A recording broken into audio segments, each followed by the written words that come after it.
পরিবহন খরচ বাড়ায় স্বস্তি নেই বাজারে। গত এক সপ্তাহের ব্যবধানে চাল, চিনি ও ডিমের দাম বেড়েছে, তবে এখনো সংকট কাটেনি বোতলজাত সয়াবিন তেলের। একই সাথে বাজারের কাঁচা সবজি, পেঁয়াজ ওর দাম কিন্তু স্বাভাবিক রয়েছে।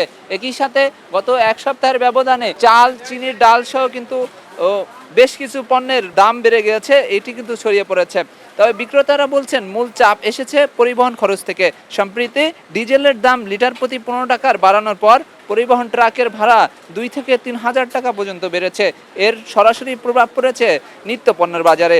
চালের বাজারে মাঝারি মানের চাল BR28 ও পাইজাম চাল কেজিতে 2 থেকে 3 টাকা বেড়ে এখন 55 থেকে 60 টাকা বিক্রি হচ্ছে, যা আগে ছিল 53 থেকে 60 টাকা। মোটা চাল স্বর্ণা, চায়না ইরি ও সরু চালের মিনিকেটের দাম অপরিবর্তিত থাকলেও টিসিবির তথ্য বলছে এক মাসে মোটা ও মাঝারি চালের দাম 4%-এরও বেশি বেড়েছে। সবচেয়ে বেশি অস্বাভাবিক দেখা গেছে পোলার চালে।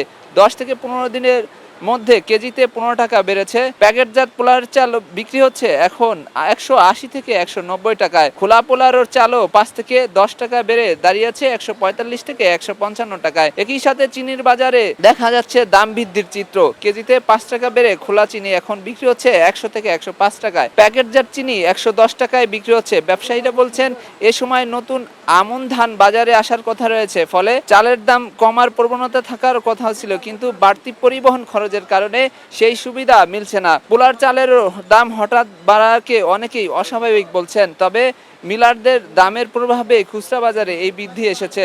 জ্বালানি তেলের দাম বৃদ্ধির প্রভাব এখন পুরোপুরি বাজারে এসে পড়েছে, যার সেই ব্যয়ভার বহন করতে হচ্ছে সাধারণ ক্রেতাদের।